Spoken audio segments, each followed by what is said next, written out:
Hello, everybody. Michael Robertson Jr. here. This is episode 17 of the Hallowed Horror Podcast. And of course, I have with me this evening my co-host, Mr. Jason Collins. Hello, Michael, and hello, listeners. Nice to have you here. How you doing tonight, Michael? I'm doing well. I am doing excellent. This is another typical situation where we say we're going to start recording at like 8:45, and here it is 9:20 before we actually hit the record button and actually do anything productive. But that's just the way it goes. Every week. That's probably my fault. I know that. That's okay. It's all right, man. This is part of the process at this point. We know we have this this warm up before we actually start recording. But that's true. That's anyway. true. And episode what'd you say, 17? 17. Man, we're getting close to 20. That feels like a milestone. Remember we hit 10 and that was like, yeah, this is a milestone of sorts. Yeah, so I guess every 10 is going to be a milestone for us. At what point did we transition to like, then, yeah. We'll keep adjusting milestones as they come. Something that's kind of cool tonight though as well is we are both drinking out of our new Hallowed Horror mugs. If you're watching on Patreon, if you check out the video, you can get a glimpse of those. So these are pretty cool. Those are available in our merch store and also available to patrons at a certain tier, which I can't remember which tier that was, but one of the higher tiers on Patreon, you get a free mug along with your support. So thank you to any of those who have gotten a mug. I have green tea in mine. What's in yours? I just have some coffee. Ooh, both caffeinated. That's good. Oh yeah, I needed some caffeine. I have been dragging today for some reason. I can't tell you why. Just have been. I've just felt deadheaded all day. Just one of those days I felt off. Deadheaded. I don't know that I've ever heard that phrase before. Deadheaded. Really? Yeah. I even said earlier to my wife, I said rather than feeling sharp, I just don't feel sharp today. I was like, I'm having like a dull day. I just feel very dull. I'm just not here. Deadheaded. Okay. I have to use it in a book at some point. Well, I will say this. You better get some rest tonight because you and I are going off on a bit of an adventure tomorrow night. We talked about this I guess I talked about it on a clip that we posted to social media yesterday, but you and I are driving to meet up at a drive-in movie theater. It's about an hour away from each of us. You'll come north, I'll go south, and we'll meet up. They're doing a double feature of Jaws followed by Jurassic Park. And I don't think Jaws even starts until like 9 o'clock. So it's going to be a long night, but it's going to be a lot of fun. I'm really excited. I mean, Jaws is my favorite movie. We've talked about that. Never been to a drive-in, so this is kind of cool. And Jurassic Park is also an amazing movie. They're kind of having, I guess, a Spielberg night, so to speak. And we did talk about how this month is the 45th anniversary of Jaws, which is crazy to think that movie is that old and it still holds up so well, in my opinion. But we're gonna go meet up. We're gonna do that. We're gonna be filming a lot of video. We're gonna basically do a vlog, our second vlog. So that'll be posted over for the Patreon subscribers. So that'll be fun. I think it's gonna be a really cool video for us to make and for them to see. So and we'll probably be posting some stuff to the social media channels as well. So check all that out if you have any interest in that, guys. And Jason, thoughts on that night tomorrow? Oh, I'm excited. That's gonna be a lot of fun. Now, neither of us have ever been to a drive-in theater before, so this will be a first for both of us. And I'm looking forward to it. It is going to be a long night. So it's a double feature, like you said. First movie doesn't even start until 9, which is, because it has to be dark outside, obviously. Right. So that is definitely going to be a long night. Yeah. And so we figured 9 o'clock, 11 o'clock, 11:15 for Jurassic Park, another 2 hours. An hour drive home for each of us. Yeah, Monday is going to be fun, for sure. But Monday, we're going to be dragging on Monday. This won't be much. I've had some very late nights coming home from weddings, right. And then also, back in my younger days, I worked at a bar for a while as a bouncer and a bar back, and so we didn't close until 2. So, we didn't get home until 3 or 4. So it'll be reminiscent of those days, but. Hoo-wee. I'm going to be struggling on Monday. I know that for sure. Yeah, it's going to be interesting. Worth it, though, I think. Like I said to you, we were kind of bitching about how late it was going to be there at night, and I was like, why don't we just shut up? We only live once. My God. Let's not have regrets that we didn't go to a drive-in movie because we wanted to be in bed by 10 o'clock. I mean, how old are we? Come on. So that's true.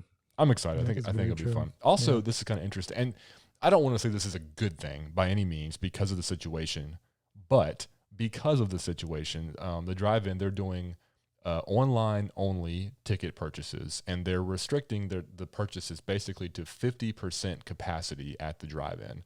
And again, horrible that we're even in the middle of this situation in the world with the pandemic, but it might be a more leisurely experience being at the drive-in, not being super crowded, packed, just kind of having it half full might make it a little, maybe even a better experience. I've been very vocal about my movie theater going experience on the podcast before. Drive-in's obviously a little different. Stay in the car, relax, not have the distractions around you. But I'm all for less people at one place at any given time, really with any situation in my entire life. Yeah, So, you're just not a fan of people in general, especially crowds, and you don't have anything good to say about a theater. So no.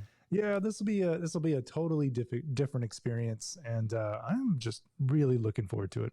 Yep, exactly. But enough about that. Check us out on Patreon or the social media networks to get updated on that experience that we'll be doing tomorrow night, which I guess will be over by the time you hear this episode, because this will probably come out on Monday or Tuesday. Anyway, it'll be fun. Hope you guys enjoy the content. Let's talk about tonight's movie before we ramble on anymore. You Should Have Left. Blumhouse, new film, just came out Thursday. Brand new, and they only just dropped the trailer a few weeks ago. Was it even that long ago? I think the trailer, because we just did our trailer impressions episode on this movie last week, and that was the first I think that I had seen the trailer, was maybe the week before. So yeah, 2 weeks max maybe for trailer, and then it drops video on demand. Yeah, why do you think that is? Why do you think it feels rushed? I don't know. To be honest, I like it.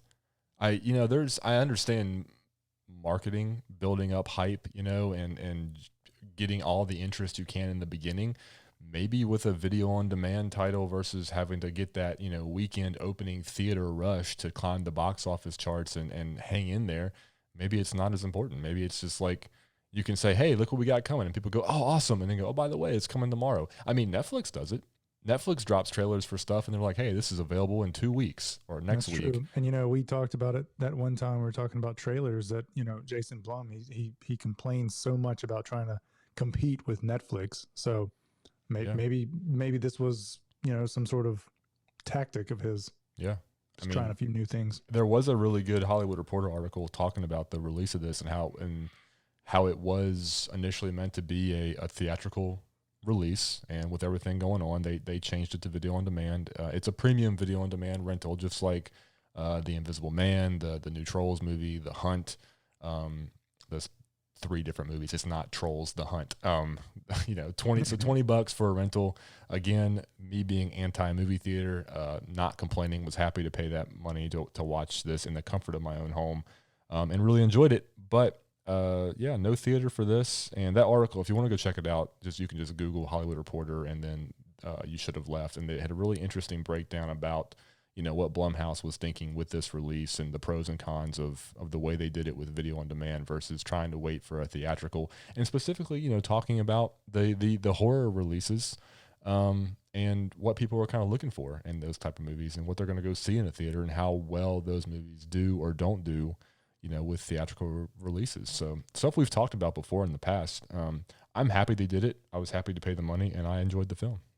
I'll tell you what, what do you think are some of the pros and cons of, a theatrical release versus an on-demand? Like a quick rundown. What are some of your top hitters just off the top of your head? Well, I can say, first of all, I think a horror movie is always, unless you got a big, I think everybody was blown away by the success of It, Chapter 1, when Stephen King's movie came out a few years ago. That was the highest grossing horror movie of all time, I think, something along those lines. I think if you look at, let's just take small numbers. Let's say there's 100 people that are going to go to a movie theater on a Saturday night, and maybe only 30% of them really like horror movies. I mean, I think horror is a smaller genre of people that like it. Let's just say 30 to 40% of the people are actually horror fans in general. and let's say that they all go to the movie theater, but in addition to the new horror film, there's also the new Marvel movie, and there's also the new, let's just say, Steven Spielberg war drama, the big mass commercial appeal films. They're probably with somebody else. They're probably not going to the theater alone. Statistically, I'd say that's probably true. So I think that at the end of the day, even your horror fans are going to have to make the decision between the horror movie or the big blockbuster that everybody's going to be talking about at work the next day. So I think the majority of them are going to have to go to those other movies. I think that's the choice that they're going to make. So I think horror films at the theater are already at a disadvantage because they have the minority of viewers, and then you throw in the possibility that they're probably competing with the much more higher commercially viable films. I think they get drowned. I think they just get destroyed in the theater. So why not just go ahead and put it out and let the audience members that want to see it be the ones that see it, and not have to have, look at the box office charts on Monday morning and say, oh gosh, we were 12th out of 13 in the box office because of all this other, stuff that came out that might be more commercially viable. I don't know. I think it's just hard for horror movies to succeed. And that's why I think people are always really amazed when one breaks out like it did. I mean, look, when you saw what happened with It Chapter 1, right? Look at all the Stephen King movies that are now been put into development. Like right after that, I mean, we had Pet Sematary, we had It Chapter 2, we had, Gerald's Game, which was on Netflix. We had Dr. Sleep.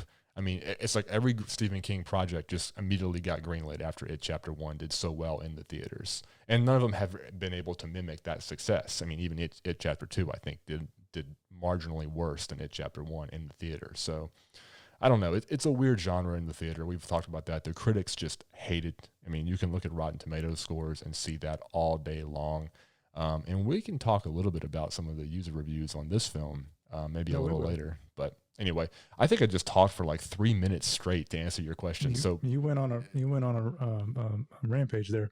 I tell you that there's another thing that it is interesting to me is the experience overall too, because at home it's easy to get into a very intimate setting at home. You can turn down all the lights. You can make sure that you're in a secluded room, and you can put on monitor headphones if you want, and you can't do that kind of stuff in a theater.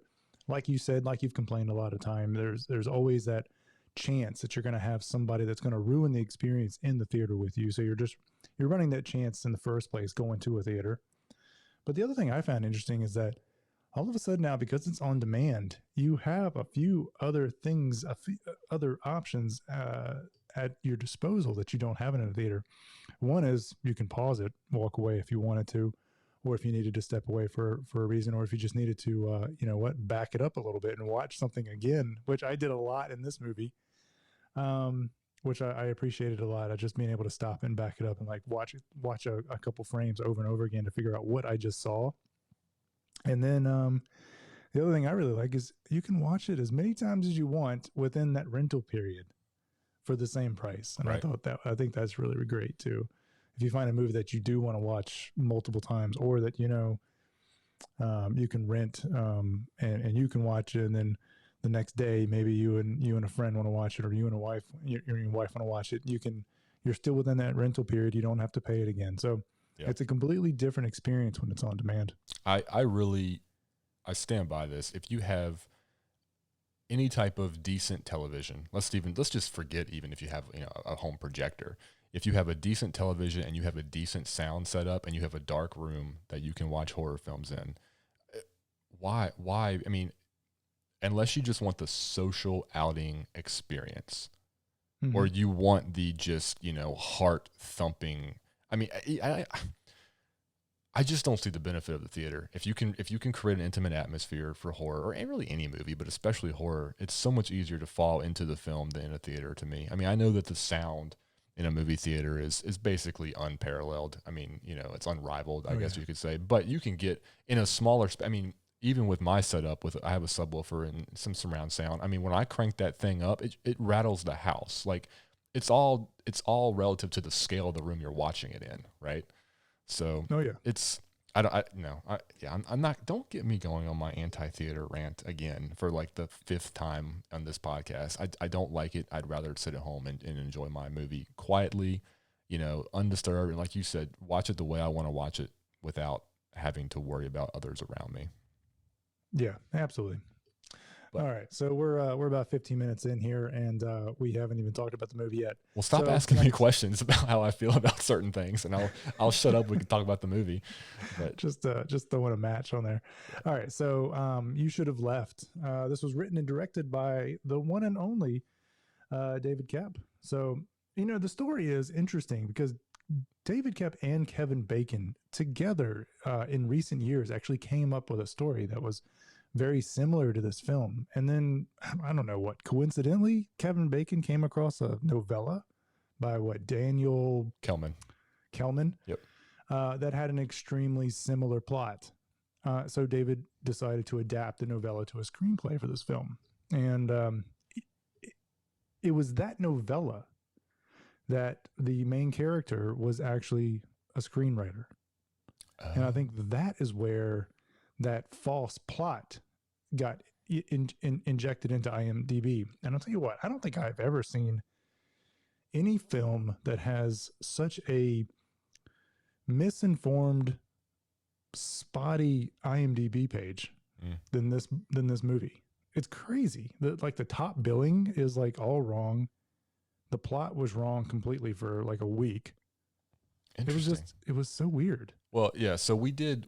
If you listen to our Patreon trailer impressions episode that we did last week, this is one of the trailers that we watched and gave our impressions on, and we both agreed that the main character was a writer when we were discussing it. And I swore that I saw that on the YouTube description. Jason actually verified this with me when we were chatting this week, that he saw it on the IMDb description.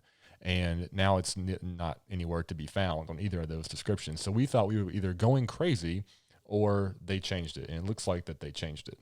Yeah, absolutely. Yeah, it was just really weird. So this movie has a runtime of 93 minutes and an IMDb rating, and we can get into ratings in just a minute, but a rating of 5.3 out of 10 based on 1,710 ratings. Now, this did not do well with reviews. People are just shitting all over it, to be honest. And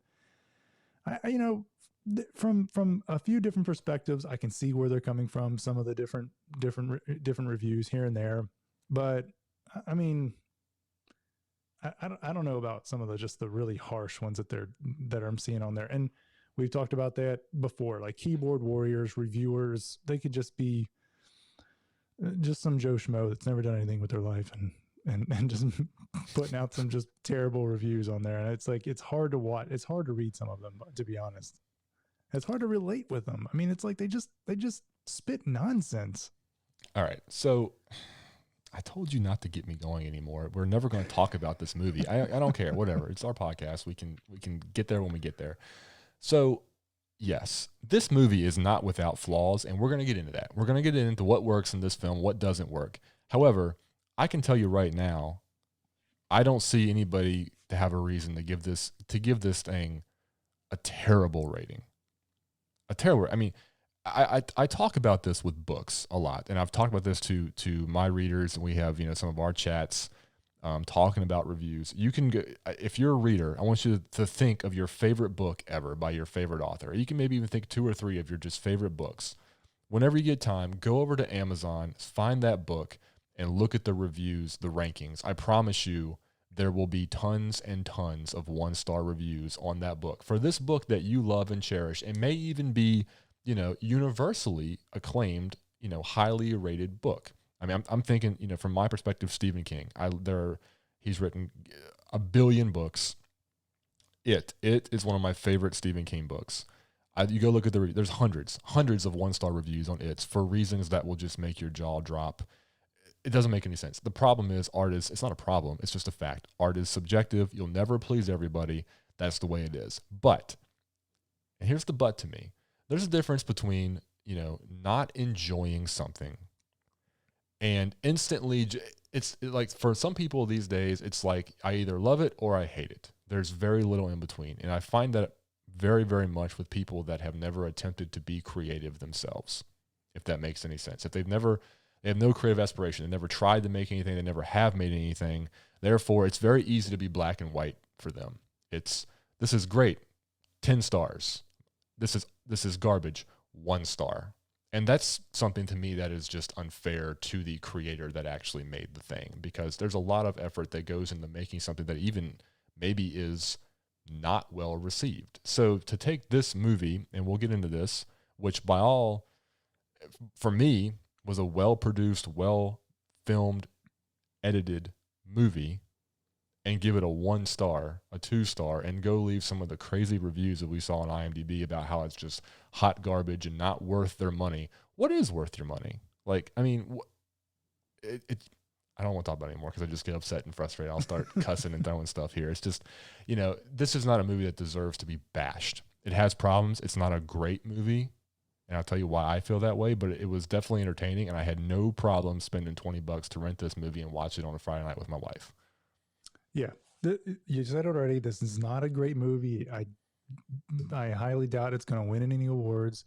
There's nothing fresh about the story. In fact, it feels like they kind of picked and chose like some of the best parts of like some other stories and kind of threw it into here because it feels familiar from other stories.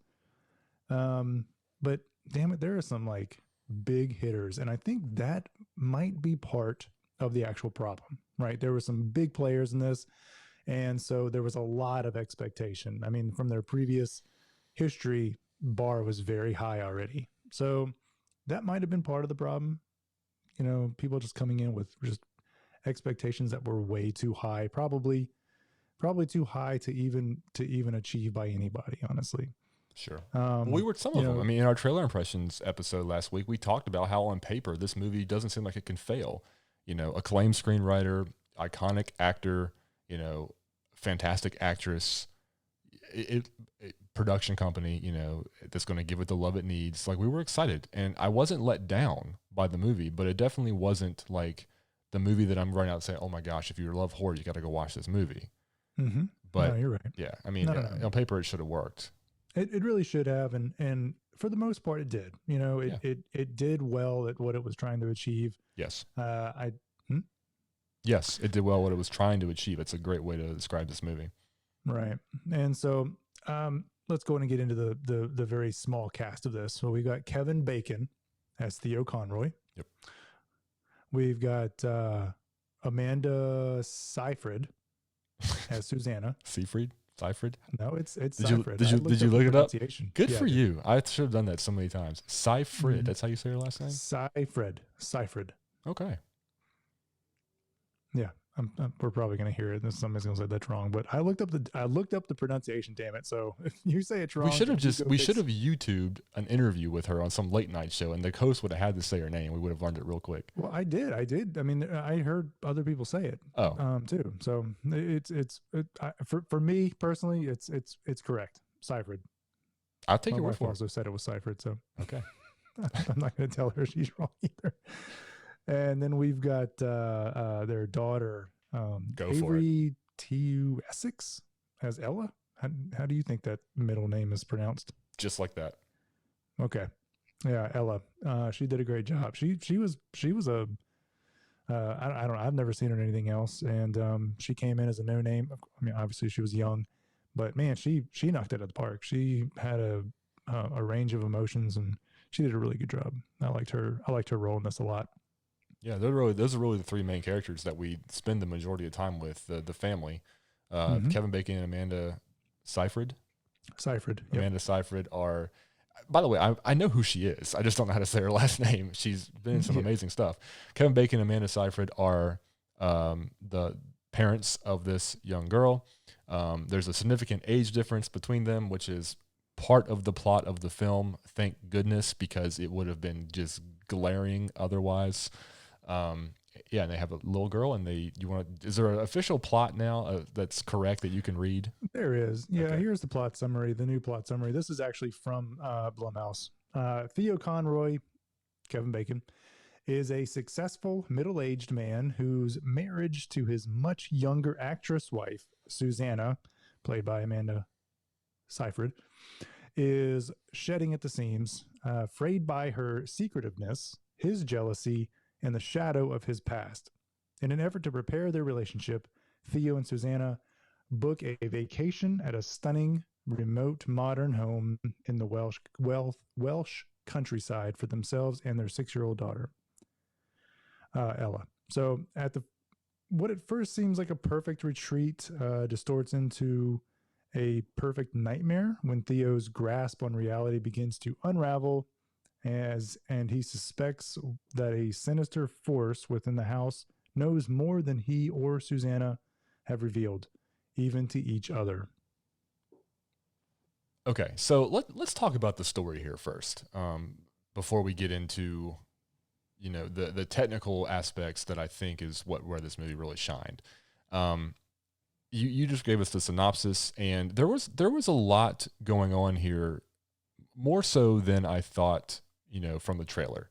The big thing right off the bat was the age difference between the two protagonists. Like we said before, like it's a significant gap. I mean, she's 20 something years younger than he is, and I was really hoping that was going to be part of it, because otherwise, what's going on here with the casting? And it is. So basically, he's successful. He's rich. Let's forget successful. He's got money. And there's something in his past that we are learning about in snippets, that there was something catastrophic that he was initially, accused of, and then was proven innocent. And that was the murder of his wife. And murder seems strong to me because, she basically, it almost looked like a suicide, so to speak. And then he was getting accused of actually murdering her. Yeah, I agree. It was nowhere near a murder. And truth be told, I wish something more had happened. Honestly, like that sort of this like dark secret of yours just really wasn't that dark, and I really wish it was something a little more sinister than that. It would have felt more appropriate for him to be, sentenced to this house. Right. And I'm going to go ahead and just throw this out here right now. Listeners, if you're listening to this podcast, you probably have learned by now that Jason and I are basically full of spoilers in our episodes. It's hard to really talk about movies, especially in horror, without giving stuff away, to really deep dive into it and discuss the plot. So if you have not watched You Should Have Left and don't want to hear any spoilers, I would suggest that you stop listening at this point and come back and listen after you've watched the film. Or if you don't care, you can keep listening. Just know you've been warned. But let's talk about, now that I've said that, let's talk about the wife, suicide again. To me, it didn't get dark until the end. Like that secret, that issue that he had with her, and whether he actually killed her or not, it didn't become the big problem until the end, when you realize that he actually did let her die. Like, I mean, it is interesting, and I could see it being something that you wouldn't want to tell your 5-year-old daughter in detail about. And that was really the big thing there. The drama in the house was that the daughter didn't know. It was the public perception of him that was the interesting part, where when he went to visit his wife at the movie set, and he was like, he recognized me, he knew who he was. Like, that was the part that I really wasn't like super sold on. Like, he was proven innocent. Is the whole world recognizing this guy? Like, was this like a national, like worldwide story event that he would like? Was this like the OJ trial? I mean, what the hell? I mean, yeah, I don't know. I think part of it was too that he was a big rich banker, now retired, but I'm sure probably it had a lot to do with, this big wig white guy, and his wife dies mysteriously. I'm sure he became famous because of the trial or because of the accusations. I'm sure that's what it was. Yeah. And now all of a sudden, everybody knows his name. Sure. Yeah. I mean, I could definitely see where he'd get some notoriety, but like maybe it just lent itself to him being such a paranoid guy in general in this movie. I mean, he was always paranoid about something. I mean, if you had you said, I mean, the age difference is the very first thing you see right out of the gate, being the actual issue, the actual reason for his paranoia. Because I mean, they're not just 1 or 2 generations away. I mean, they are a huge gap of generations. What was it, 20, almost 30 years difference. And she was very much into the the tech world, always on her phone, and he was not. He's dealing with a lot of things. He's at a point in his life where he is trying to deal with his anxiety, and by meditating and by journaling, doing these things that she's pushing him to do to try to deal with it. So that's part of just the age thing. And then as you see early on in the movie too, she's an actress, and so she's also having to act out some very intimate scenes with people, and I'm sure that probably just like tore him apart too, because he was just happened to be there on set that day. So with that age difference, and knowing that she's so much younger, he's obviously going to be jealous. And in the very beginning of the film, going into the second act, you can kind of see that his sanity is unraveling, but a lot of it you don't know if it's the house, or if it's just his jealousy just getting the best of him, right? So I think that was probably what they meant to do, what the direction they wanted you to steer you in. But let's back up a little bit. So they're having some trouble, having a hard time. He expresses his trouble with her and says, "Okay, let's go out. Let's have a trip just with us. Let's go." She's trying to appease him though too. This is the thing that kind of threw me a little bit. And we'll talk about it a little bit more. But he right from the get-go, you can tell that he has insecurities about their relationship. She does a really good job of. In the beginning, it seems like everything is perfect from her perspective. Like, she's so happy with him and she loves him so much, and she's trying to squash down these issues that he has. And then she agrees to this trip. He's like, "Let's go. You're going to go shoot in London for a few weeks. Let's go early. Let's rent this house. Let's have some good times together." And she's like, "Yeah, absolutely. Let's do it." It was kind of weird to me, the end of this film, which we'll get to later.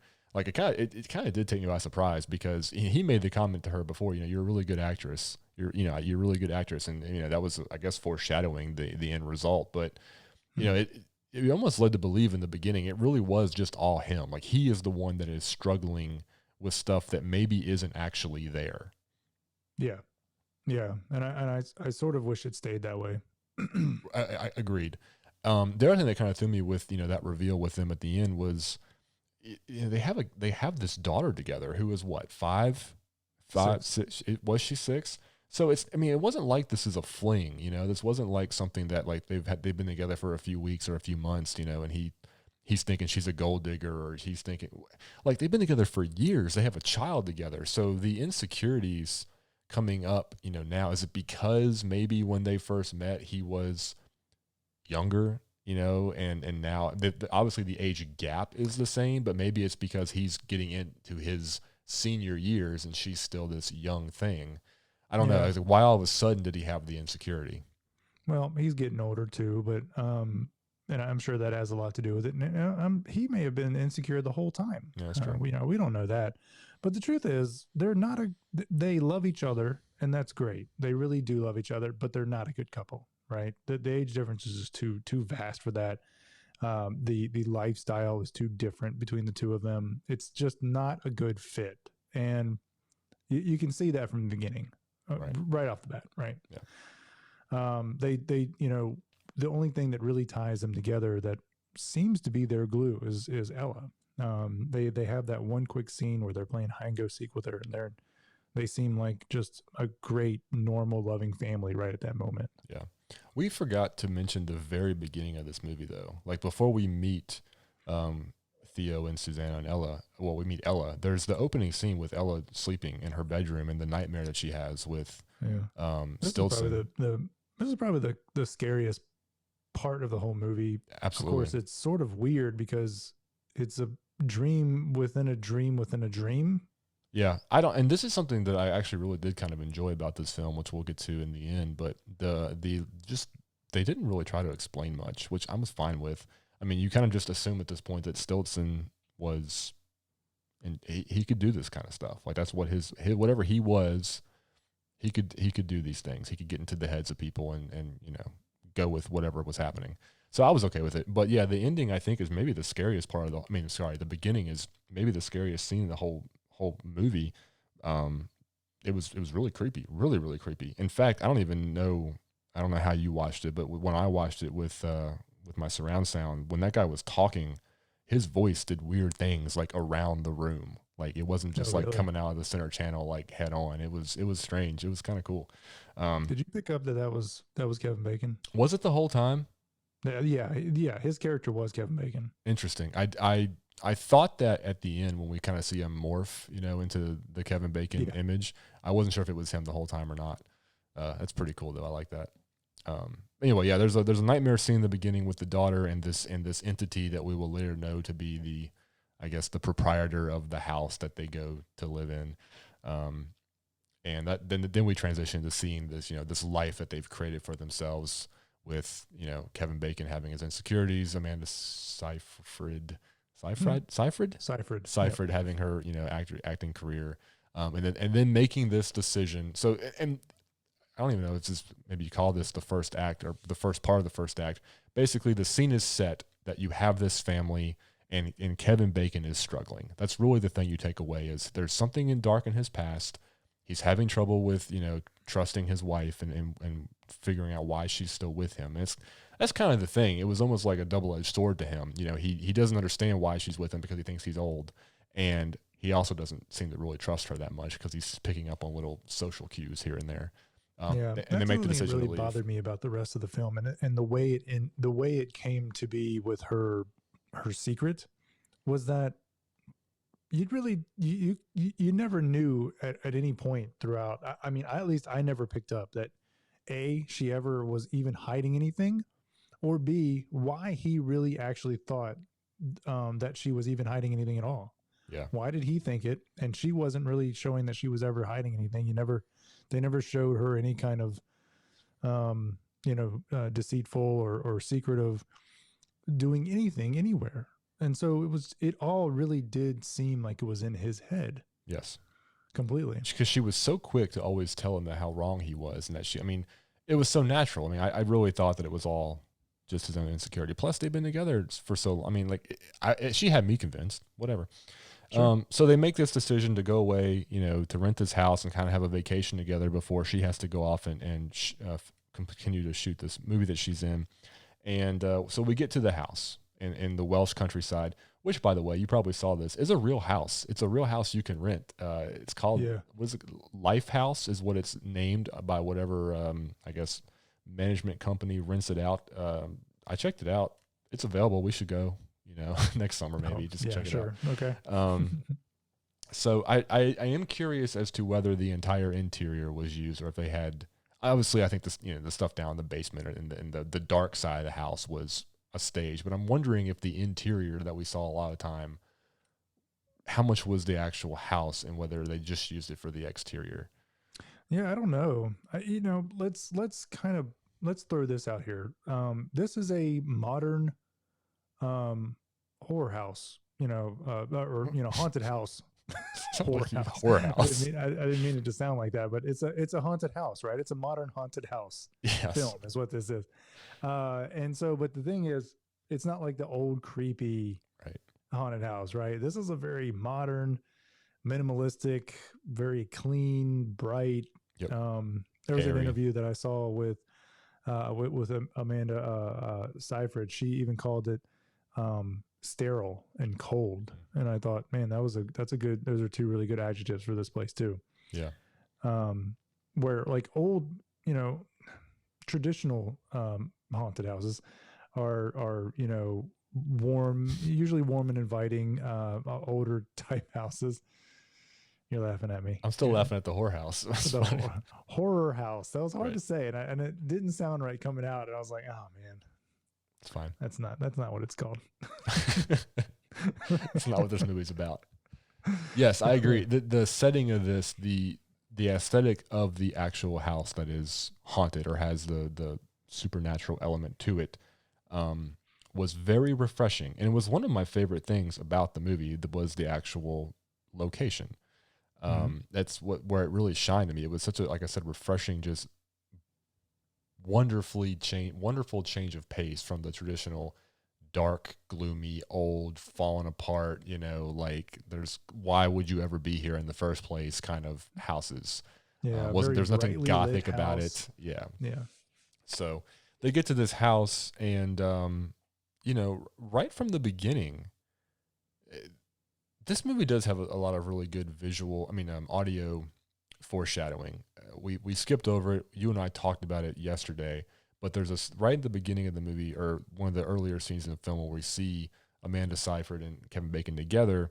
He's meditating and he pulls out his AirPods or his EarPods, whatever, and they have this moment where he's kind of discussing some of his concerns.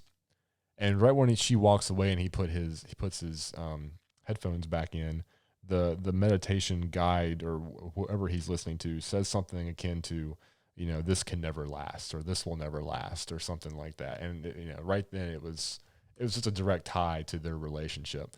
And the moment that Kevin Bacon walks in the door of the house and they're walking around, he says out loud, it seems a lot bigger on the inside, or it's even bigger on the inside, or something, versus what they could see from the outside, which we quickly learn is true, because what's within the walls is not what you see from the outside looking in. Yeah, that was definitely some foreshadowing on what we find out later, but it was really cool the way they designed the house, or the way they made it seem like the house was just always changing. No door opened up to the same room twice, and every once in a while you'd walk in, a hallway might jump, extend and then extend again, and those kinds of things. It was really interesting watching the house almost shape shift according to what it wanted Yeah. Theo to see. It was very disorienting. That was the kind of the theme of the house was, you could never get your bearings. Everything from I just came down this hall, how did I get back here? Like the doorways changing, elongating, even the light switches, at night when he was trying to go to bed and shut everything down, there's just switches everywhere, and lights are not shutting off, lights are turning on in random places. Like it was just a completely disorienting experience, which was just almost like a visual representation of, his mind, again, all these issues that he has in his head, these insecurities, with, his wife, and the stuff with his past. Like, it's like he can't catch a break. He's screwed up in the head, and now the house he's living in is just as jumbled as his brain. It's wild. And this visually, this is where I think this movie really shines. I think that visually, when we see all these scenes with the house shifting and the changes of, perspective, when people, they look one way and they turn around and they turn back and it's completely different, or something, the third door, and like where he was using kind of as an office to write, that middle door that would appear and disappear. I thought that was really cool. Visually and from an editing perspective, this movie was amazing. I loved everything that I saw on the screen. Like, it was just so well done and so seamless and well put together. There's a scene in the third act we talked about where, everything's kind of coming to a head and he's seeing like all these different times shift around him. The lighting and the way that was cut, amazing. Visually, this movie is top notch.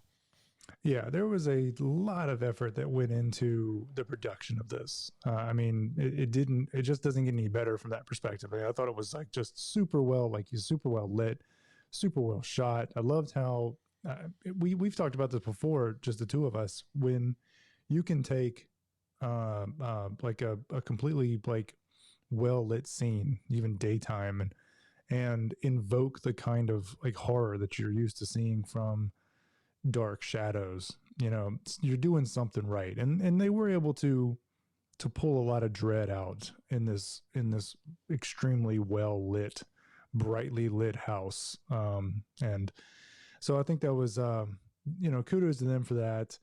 I did like the juxtaposition of like the house that everybody sees. When you walk into it, it's all very clean and well lit.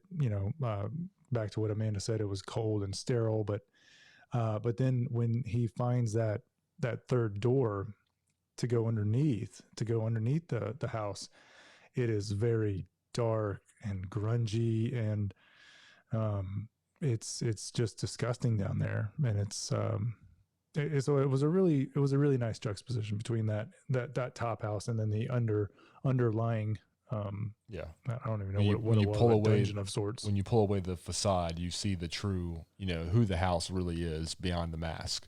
Mm-hmm. And that's really what I think what that was all about. So, once they get to the house, the story basically turns into, an hour of Kevin Bacon trying to figure out what the hell is going on, both with the house, because he's the one that is primarily experiencing the odd, sensations. He's the one that is living through these kind of like dream-esque sequences where the house is changing on him. He's the one suffering through all this, which we later find out why that is. And then you're coupling that with his continued growth in his anxiety that his wife is having an affair. There's one, to be completely honest with you, one of the most tense scenes in the movie is when she's taking a bath and he's going through her stuff. I swear she was going to catch him. Like, I was just waiting for her to notice what he was doing. That was a really tense scene for me for some reason. But that's really all this movie is for basically the entire second act, is just us as the viewer seeing this house, mess with Kevin Bacon's mind. I mean, and his just slow descent into madness because he can't figure out what's real and what isn't anymore. And there's some really creepy imagery. The writing here is pretty good. We talked about this before. It's very difficult to leave breadcrumbs that you tie back to later. I mean, that's why mystery is such a popular genre. People love that aha moment where they go, oh, that's what all that meant, when everything ties in real neatly. And from the writing, with the writing of the breadcrumbs that were sprinkled with what Kevin Bacon was seeing and what we later find out was basically, him reliving his own existence in different kind of times and dimensions.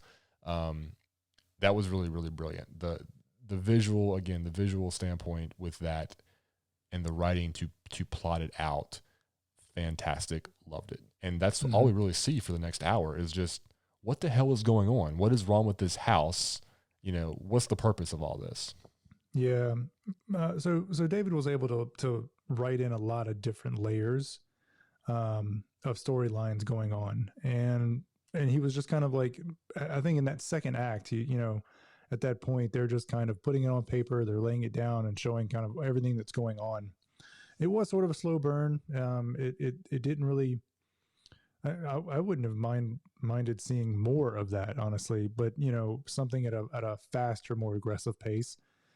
Two of my very favorite scenes were in that second act. So the first one was where he just went down to turn off all the lights. And so they were very intentional with showing the clock and what time it was, and he was just down there, what seemed like for a few minutes, just trying to figure out which light switches turned off and on which lights in the rooms. And he kept finding more rooms that had lights on them.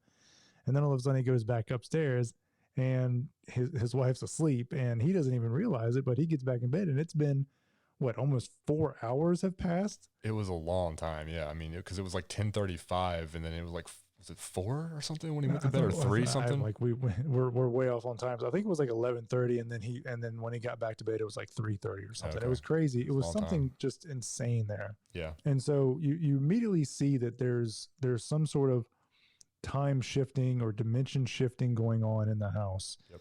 And then the very next scene, I don't know if it was I think it was the next scene where he wakes up and he goes down and he goes to his journal.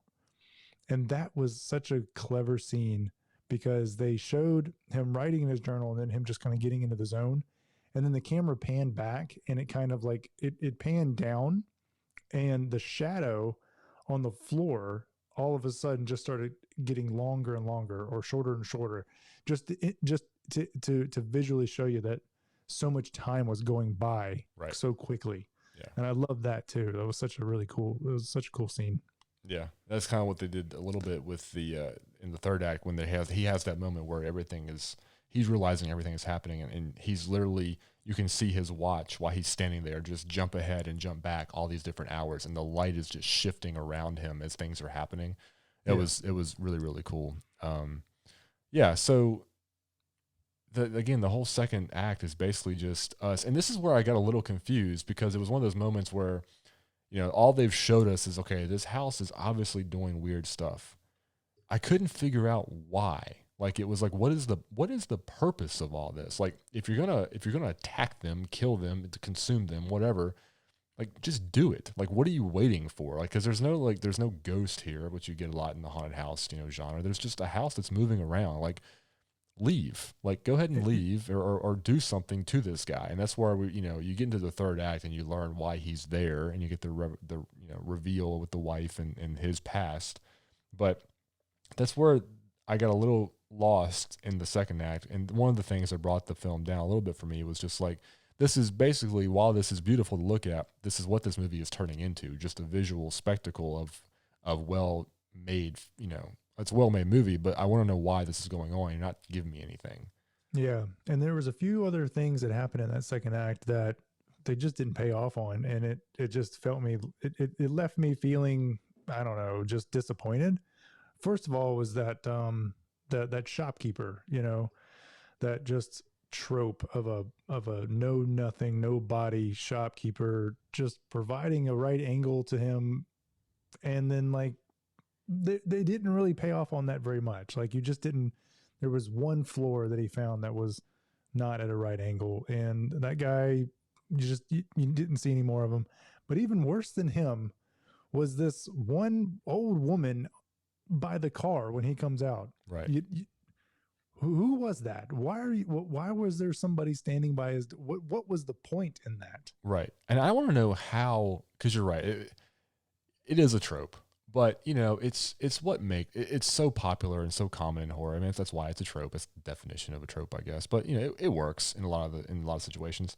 The thing with this one was, like, how did basically it's two townspeople in this little Welsh village who are giving him a hard time almost for renting the house, and giving him this really, I don't even know if you could call what the shopkeeper did for him a warning or not, but it was almost like they understood what was happening at the house. Like, they knew that, and that's where I was confused. It's like, after the movie was over, I'm thinking, how do they know what's happening up there? Like, how do they have any idea what's going on, that people are disappearing or not? Or, like, it's very confusing to me that they seem to be, like, in the know. And if they were so much in the know, why wouldn't the shopkeeper be like, why wasn't he the one that was like, hey, you need to leave? Like, you shouldn't be there. He was just basically like giving him shit for being the guy staying in the house. Like, it was his fault, Well, I mean, I think that's right. I think that's exactly what it was. I think the shopkeeper, he even said in the end where it was like, some people are able to get out and others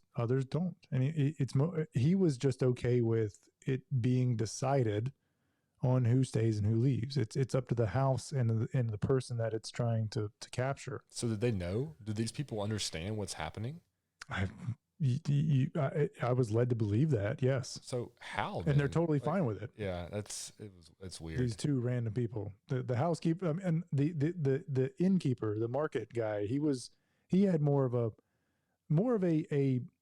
story pushing role. The woman in front of the car just bugged the shit out of me. Yeah. What was the fucking point of her at all? I don't know. Yeah, I mean, it really didn't do anything except add a little bit more mystique to the whole thing. That's really what it did. It drove very mystique little. up. That was a tiny little spit shine on a bumper. It was nothing. I was like, what? She even had a fucking name. She was even credited. I was like, I know there wasn't a whole lot of people in this movie, but whatever her name is, I feel bad for her right now. I hope she doesn't listen to this podcast. Good God. Well, if she watched the movie, she'd realize she had no fucking role in the whole movie. I'm sure if she watched, she'd be like, I don't know why I was there either. Honestly. What?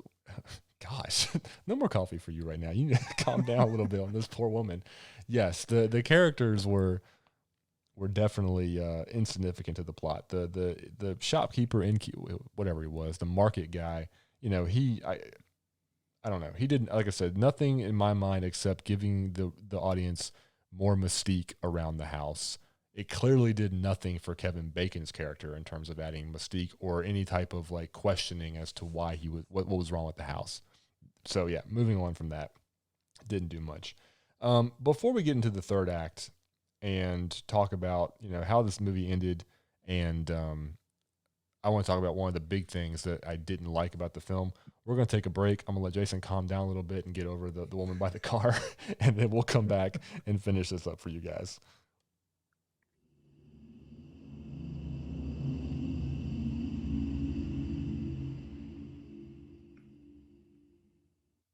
Okay, we are back. I don't know if Jason's calmed down yet or not, but anyway, we had a nice little chat during the break about him continuing to vent about the lady by the car. So we're going to move on from that topic. I think he's got it out of his system by now. Yeah, we're good. Let's move on. Okay. So third act, we've gotten the house just being weird and creepy for, about an hour or so. And then we get to the end where some interesting things happen here. So we get the revelation that the wife is actually cheating on him. So this is maybe problem number one that I had. And I think, maybe, I don't know. It just seemed like she seemed so innocent throughout the film to me. Like, I know he made the comment, "Oh, you're a really good actor. I don't know if I can believe you or not." Like, maybe that was the writing on the wall, and I should have known. But for some reason, I was actually believing her that it was all in his head, and that she, she was faithful. So, and they didn't really give you any evidence of this until you saw her with the second phone, right? And then it was like, Sure. okay, sure, she's cheating on him. It's over. This may have been one of those situations where the producers were giving maybe too much credit to the viewers, because I didn't put that together. Yeah, that she was cheating on him. It's like they threw no breadcrumbs at us for that. So It was totally just. It was blindsiding. It was blindsiding, and I don't know. Maybe I can't tell. Maybe they thought that was supposed to be a good thing, like it would be a big twist reveal, like, oh, she really is cheating on him. But to me, it just didn't work because they seemed so good. And you were just chalking everything up to his own insecurity, and you thought they were actually fine. Yeah, it was more disappointing, is what it was. Yeah, I was more. Not only was disappointing that you find out that she was having an affair, I was kind of disappointed at both of their reactions. Like, Kevin Bacon was completely calm, and Kevin Bacon might have actually reacted a lot like I'd react in that kind of situation, where it was just kind of like, I could see that. Just kind of a dead inside, like, okay, well, this is the fact of what is happening. We're going to have to move on from this now. I figure out what we're going to do. You need to go, kind of thing. He was very calm, didn't get crazy. And then she was basically just like, you want me to leave? Like, yeah, he wants you to leave. Why would you think he wants you to stay right now? Like, it was a weird reaction all around. So you had that issue where she left. She did actually leave. So then you only have Theo and Ella left in the house together, and that's when the house really starts to work hard to prey on Theo, by using Ella kind of as bait to kind of suck him in to understand what's actually happening, which ultimately leads to this kind of cat and mouse chase game between Ella, Theo, and the house in general. I really did like the scene where they have the moment where he loses her and he finds her after the runaround, and then they decide to actually leave, and it's freezing outside, and they're walking. Mm-hmm. I did like the whole, like, we're walking for hours and then we end up right back at the house. I know it's a trope also, like, it's been done, but like, I thought it was pretty cool. Maybe just because of the atmosphere. It just looked nice. And it was just like a creepy, just verification. Like, oh yeah, you guys are fucked. Like, you can't go anywhere. Right. I did like that moment, but the biggest part of that I really liked was the fact that we saw the shadow in the window, which we later learned was Kevin Bacon. I know you had some issue with the way the movie ended with that shot, but I really kind of like that. And this, again, is where the writing brilliance comes out to me, is once Kevin Bacon has this moment where the house is essentially showing him that everything he has seen has been basically himself, in the house, reliving all these moments from these different, like, dimensions in time. I thought that was just some of the best parts of the whole movie. And we finally get the reason. We finally get the premise of what the house is doing, being that Kevin Bacon is guilty of a sin, and the house wants him to atone for it by basically being there forever as a prisoner, like, just letting the house consume him because of his sin. And he needs to accept that and let the daughter go. Yeah. No, the way that ended, I was happy with the way it all wrapped up. I mean, the way that every few seconds he was seeing a different time frame, a different dimension. The way the house was able to shift in the way that it did, and ultimately coming to the point where it's like, well, the house is basically a mirror of his own soul. It's that's kind of where it broke down for me. Once you do find out his horrible dark secret, which just wasn't really that dark. Like I wanted him in the fucking tub strangling. I wanted him being dark. You know what I mean? This is just him just letting his wife die, and I just didn't buy it. I was like, there are a lot worse people in the world, and some banker just like stepping out and like allowing his wife to die. Like I get it's not a great thing to do, obviously, but come on, we can get darker here. We can get much darker. Let's make it seem like this house really wanted somebody that was very, very dark and gruesome and really needed to be in this another soul for this hell tower. Sorry, that was so well said. I agree, but here's the thing that with me, the reveal about the wife to me wasn't a reveal.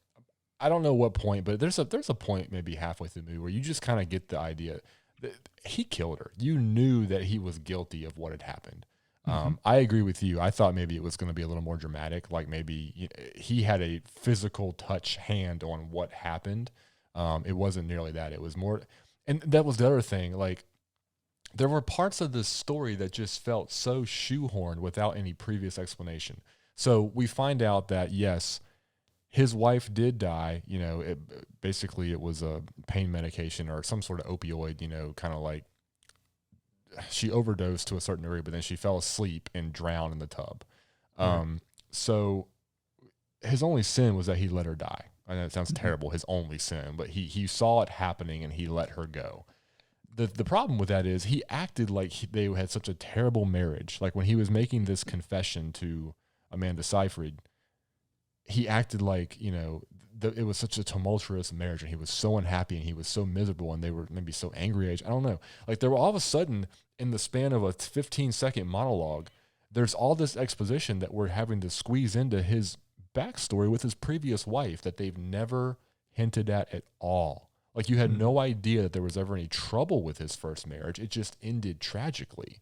So now it's like they're making excuses for why he actually let this happen. Which to me, it just like with the reveal of his current wife having the affair on him, it just felt like information that they just threw on you with no like supporting evidence.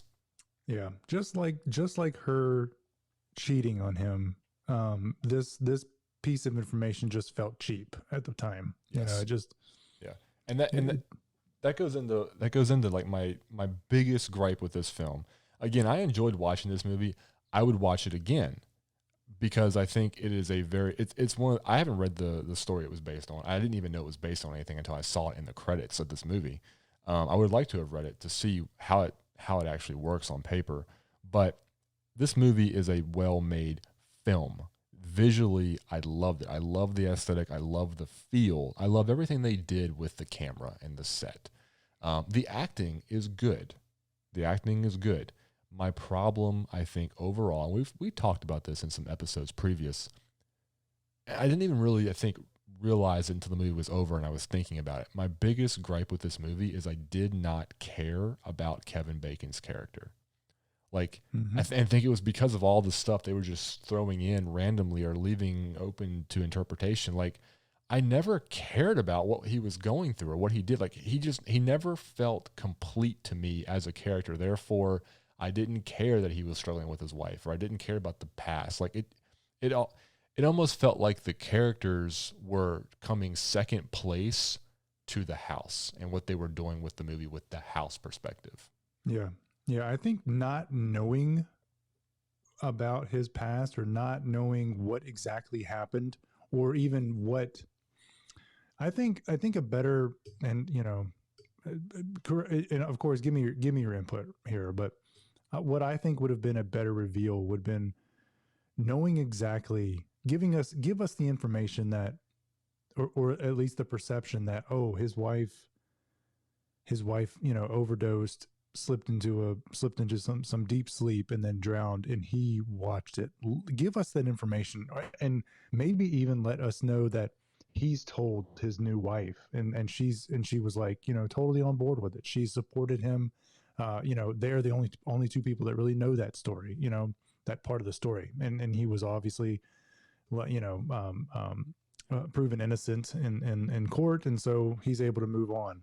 And then the reveal be, it was much more than that, right? It was a much darker death. I would have liked to, from a storytelling perspective, and to maybe give you the clue, but throw you off at the same time, I would have actually liked it if Susanna, the wife, would have been the one that had her own insecurities about their marriage. Like, she's such a great actress, right? So she's been doing so well at keeping this affair a secret. I think it would have been really clever if she had feigned, anxiety about their relationship. She'd been the one that was acting like, do you still love me? Do you still want to be with me? Why do you want to be with me? Blah, blah, blah. Mm-hmm. And his, maybe even have some sort of jealousy about being his second wife, something about, being the next girl, because his first one died. And then he could have responded with something talking about how, oh, that was a loveless marriage. We were young, we had a lot of issues, drop us a hint that marriage wasn't perfect before she died. Because then you would have got the double reveal of, oh, she really is a good actress. She's putting all this shit on, and she's the one going behind his back. And, oh, that loveless marriage, he fucking killed her because it was so bad. Yeah. Yeah, I like that too. Now, I think I would have even liked it if in some sort of way the story was revolved around even her being involved in their in his previous wife's death. Like, she was there too. I would have liked any of these like little deeper nuggets of things happening, but it all just felt so surface. That big reveal, like here we are halfway through the movie, like you said, okay, we get it, we understand. He probably killed his wife, right? And then the reveal is, well, he didn't actually kill her. He just kind of let her die. So it was such a like a pullback, on what we thought might be, like what we had already accepted at that point. Yeah. So, and that's where the story falls apart for me, is actually with the story. I thought that they had a really, fun movie to make and to shoot, and they did a great job visually. I mean, I really enjoyed watching it. I never got bored. It is a slow burn. I never got bored. I enjoyed everything I saw. The story is what fell short, and what knocks it down a couple pegs for me in terms of how good this movie, is versus how good it could have been. And without reading the story it was based on, I'm curious now as to how much maybe additional background history detail there was to the characters in the literary form. Yeah, it felt like a lot of this effort of the story went into the house itself, like making this great set on, having these doors that, where time and space really don't apply to when you're inside of this house. Right. There was so much effort that went into that. Maybe the actual meat of the story, just didn't get the attention that it deserved. Because there could be a lot more that goes, like other stories and other films, more actual, movies that come from out of this house. This could be a great house to really build on. Sure. The ironic thing is, we're talking about the lack of exposition and lack of explaining stuff. That is one of the things we didn't like. That is also one of the things that we actually did both agree that we enjoyed about the end of this movie and about some of the things that happened, was they didn't try too hard to explain how it could happen. Like, again, the beginning scene with Stilson, who's the entity that runs this house, and the daughter. You don't really get as much explanation as to how he was able to do that. And then at the end, where you have this, the Bond villain moment confrontation between, Kevin Bacon and Stilson in the basement of this house, where he's basically telling Kevin Bacon what he needs to do, why he's here. It's not one of these, okay, sit down and let's watch the dialogue unfold. It happens fairly quickly, and he doesn't have to explain a whole lot. It's really doing what you have to do with horror, and that's suspending belief obviously, and it's not trying to make it make any sense. It's just like, this is what's happening, deal with it, which I really liked, because we've thought about that in previous episodes in some movies, how they have faltered by trying too hard to explain everything. It was like info dumps to the viewer. Yeah, they did a good job, and you got the point that the house itself really pulled him in. And there was one quick little scene earlier in the film where they were arguing.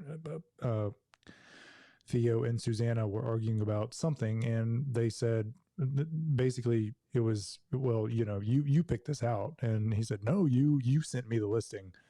So neither of them sent each other this house. It was all the house is doing to get Theo there. Right. Yeah. So there wasn't a lot of explanation, and it wasn't needed. Right. I mean, it's a supernatural film at its core. You don't need to understand how the stuff is happening. Right.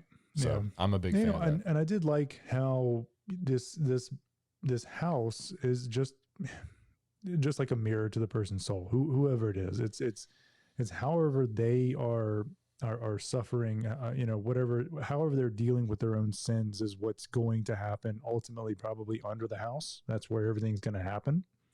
The upper part of the house is always going to stay the same. It's always going to be misleading and misguiding.